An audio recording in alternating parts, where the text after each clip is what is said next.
Hi, I'm Sally Hogshead. I'm the author of Fascinate, and today I have the pleasure of talking with Helen Fisher, biological anthropologist and contributing editor here at Man of the House. She's a relationship expert, and she's here today to tell me about how to create fascinating relationships. Now, how about for people who are already in relationships? We've talked about online dating, we've talked about meeting for the first time, people who are lucky enough to know before they even meet in person what the other person's personality type is. But say we're looking 10 years down the road, and I've now been married to my fiance for 10 years, and I'm only now discovering his personality type. Right. Apparently in the first 18 months of a relationship, you really don't learn much about their personality. You learn about their values, you learn about their habits, you learn about their interests, you learn about their goals. But details of their personality you might not learn even 30 years later, when in fact suddenly their mother dies and you get an experience with them that you've never seen before, or a child dies, or they suddenly make a lot of money or lose a lot of money. I mean, big changes in the circumstances can really, you'll see a new part of somebody. We're constantly learning about people. It's amazing that Americans seem to think that relationships are static after you get married. It's just not true. How wonderful that we have these things that get activated when All the time. Water gets poured on them. In fact, I think one of the biggest mystery in the United States is men. I've long maintained that the more we come to understand women, the more we're going to actually come to understand men. I think we've got so many myths about men in America, myths that have been around, I think, for 10,000 years, and I think they continue to be perpetuated. For example, with Match.com, I just did a national survey of singles in the United States. And one of the things that I discovered about men was that they're just as eager to marry as women are.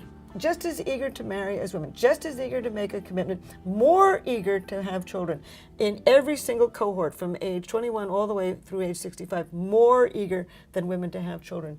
They're also, when they are in a relationship, they're more likely to want to share their bank account.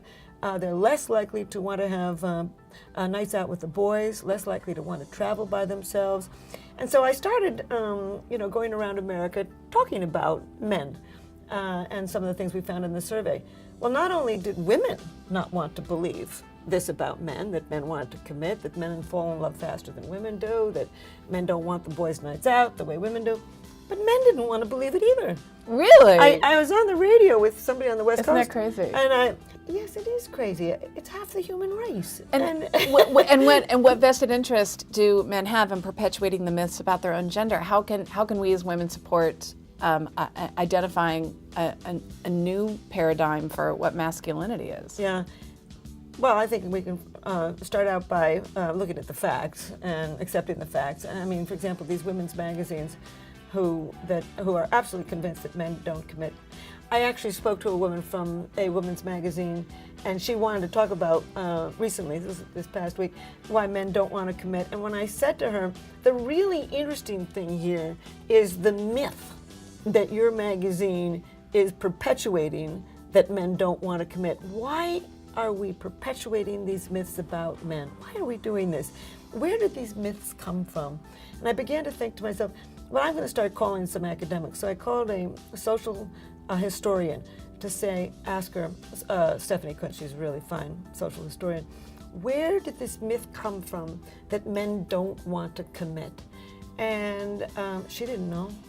And I mean, when you think of the last century, at the end of the 19th century, 1800s, a man needed a wife. He needed a wife to raise his children, to cook and clean and do all the rest of the things, but he needed a wife. And they had no myth that men did not want to commit. So this has got to be a late 20th century belief about men. Another question that I asked, which I found really fascinating, is I asked the question, would you marry somebody who had everything you were looking for in a partner if you weren't sexually attracted to them? And many more men said yes than women. Wow. Many more men were willing to give up the real ecstasy of sexual satisfaction for the other parts of the relationship. To be able to be truly integrated. Yep.